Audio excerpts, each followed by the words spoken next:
Hi, this is Freddie Spencer reporting after the 2017 Spanish Grand Prix in Jerez.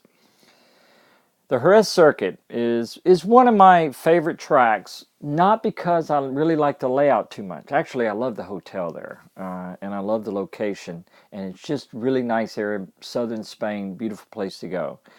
But the reason I like the track is because it is difficult. And for me, that means in these couple of ways. One is the way the corners lay out, especially in the first part. You have those double lefts.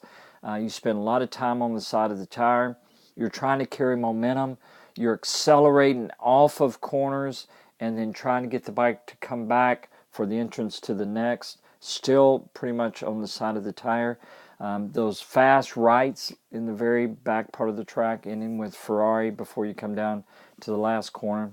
And so that's a challenge. And then also the changing weather conditions. That track has always been sensitive to heat change. You know, if it gets warm, it really affects the grip level. And so that creates some challenges for the riders that I find very interesting. And I'll talk about that in a minute. But let's talk about the riders who struggled. Jack Miller and Batista, that incident that they had in the race. I understand the frustration of Jack as a young rider, especially.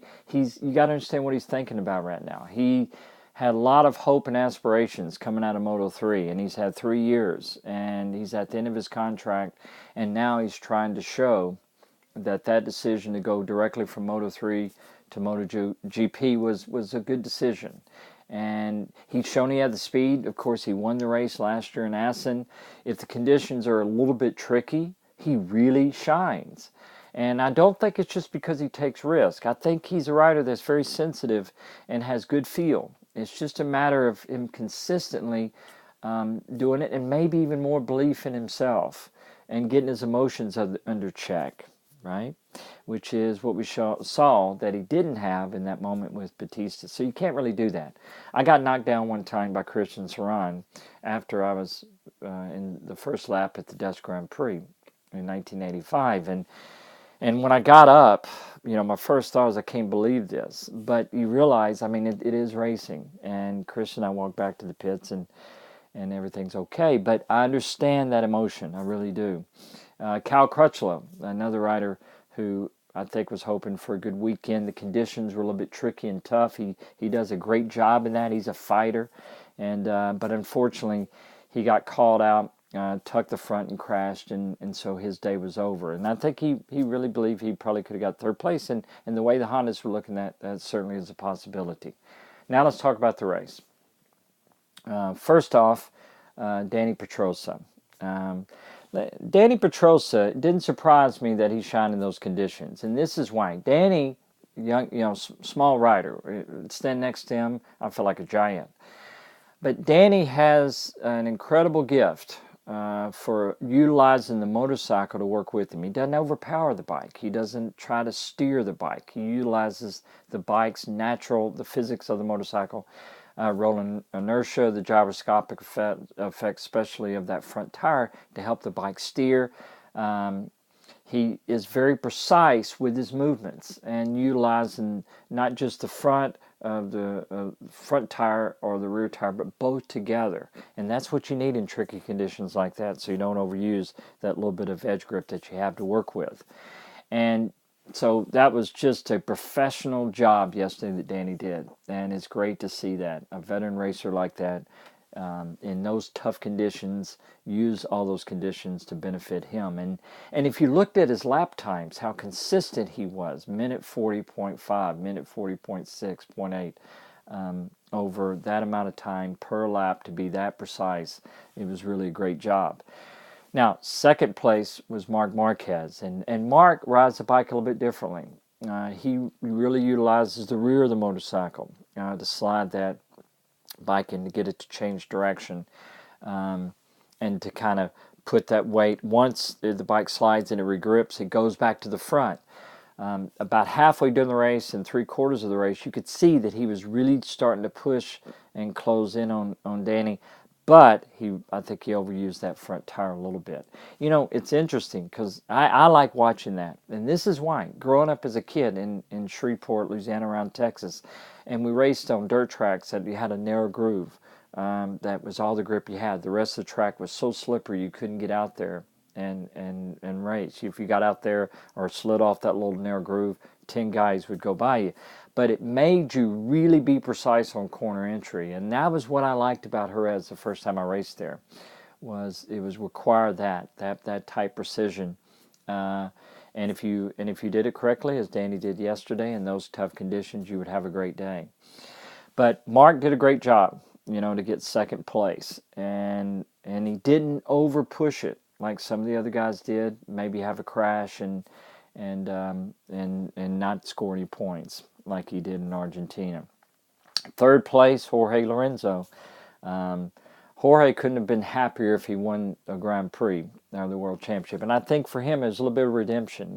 He talked about it afterwards, that he's maybe showing that he made the right decision. And it certainly would be great for the Ducati faithful.